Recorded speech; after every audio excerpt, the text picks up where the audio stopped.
Tonight, a man shoots a police officer in the chest, that officer firing back and killing the suspect. That all happened this morning early in Newcastle near K Avenue and Columbus Street. Investigators say an eyewitness reported a man breaking into cars.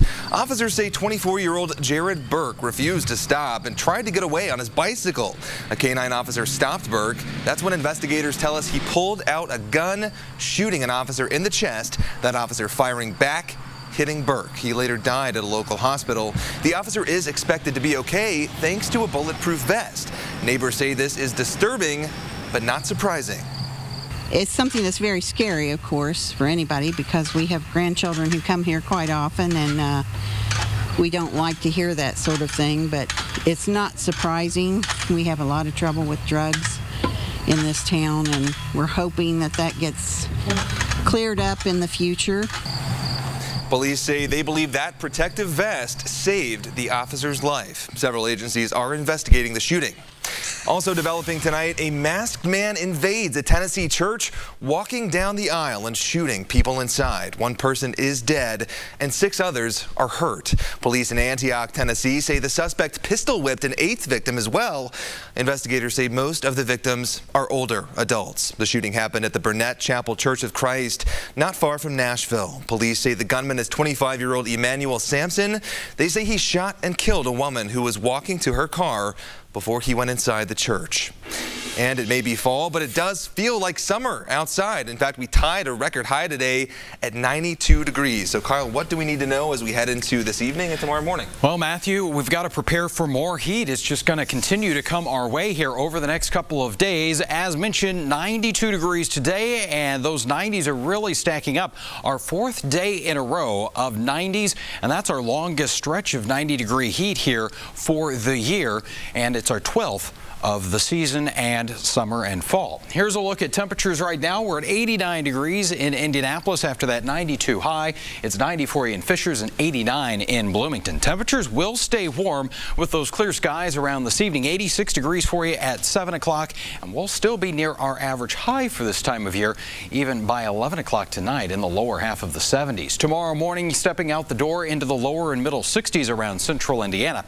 Coming up here in a few minutes, there is a lot to talk about over the next several days. We're going to talk about how many more 90-degree days are coming our way, the chance for some needed rainfall, and we go from summer to fall in your 7-day planning forecast. Kyle, thank you. Tonight, police in Indianapolis are investigating a report of a woman injured by a ricocheting bullet when an Uber driver's gun accidentally misfired last night. IMPD says the incident happened between 11 p.m. and midnight Friday near the Embassy Suites Hotel downtown. According to a report documenting the incident, the victim told police her Uber driver's gun accidentally went off, causing the bullet to ricochet and injure her. The victim complained of pain and swelling, but she's not believed to have been seriously hurt. A spokesperson for Uber said they're investigating the incident. Uber company policy prohibits drivers in most states from carrying firearms while using the app. A developing story tonight. IU and Bloomington police are investigating a shooting that triggered an active shooter alert early this morning. Police say a suspect fired shots at IU's Henderson parking garage that's located near 3rd and Fess Avenue. The suspect's described as a college-age black male with short hair. No one was hurt in the shooting, but police tell RTV6 the man was with several others running from the scene of a robbery near 5th and Fess Avenue. People who live in the area and woke up to the news of the shooting had this to say. It's frightening and it's alarming, and I'm just glad you told me no one was hurt. I hadn't heard about it last night, so I'm glad no one was hurt, but I hope they catch the person. Police issued a campus alert about a possible shooter, telling students to get in a safe place. The alert was downgraded, but police, they're still warning students to be vigilant, watch out, and call police if they have any information. One man is dead, another is injured after a deadly shooting near a West Side nightclub. Metro Police say it happened around 3 a.m. near the 6400 block of West Washington Street. Officers say they found 2 men shot near the club. Emergency crews took both men to a local hospital. One of them died. The other was treated and released. Investigators have not yet released any information about a potential suspect. Only on RTV6, controversy at an Indiana car show, a vendor selling racist signs to people. What the organizer did to shut down that operation. You're watching the news at 6 on RTV6. Plainfield. From the station working for you, this is RTV6 News at 6. Welcome back. A story you'll see only on RTV6. A vendor selling racist signs and plaques is banned from a popular classic car show in Grant County tonight. Organizers say, organizers at the Ducktail Run, Rod, and Custom Car Show, they say they kicked the vendor off the grounds after they saw this Facebook video.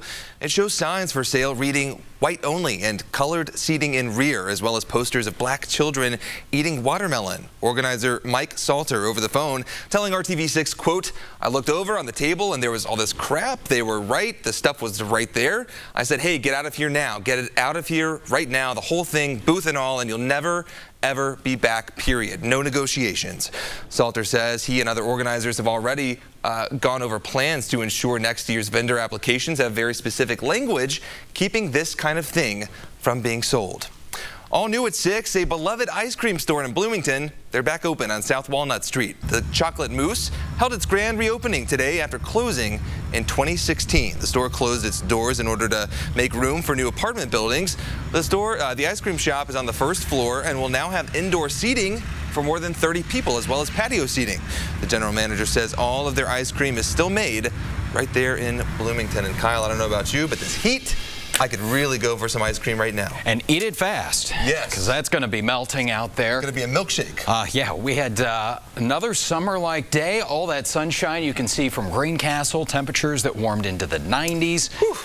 Still feels like we're holding on to summer here. It does. It really does. Yeah, in the next couple days, I think we'll continue to do that as well. Want to give a quick shout out to the students there in Mr. Owen's class. The 7th graders at Fall Creek Valley Middle School got the chance to talk with them last week about weather and careers. Bright group of students there already looking ahead and planning to the future. So thanks so much for having me out there. And I'm sure they were trying to stay cool this weekend as well. Checking out the view for you right now in Carmel. That reflecting pool still looking pretty good as we've got the sun glistening off of it. That temperature still close to 90 degrees. We're at 89. At least the humidity dropped a little bit today at 31%, and we've got a southeast breeze at 8 miles per hour. Those numbers ranging from around 89 degrees in Bloomington, Indianapolis, and Muncie to 90 degrees in Peru. So all of central Indiana dealing with the summer-like heat here. 87 in Kokomo and Greentown and Frankfort.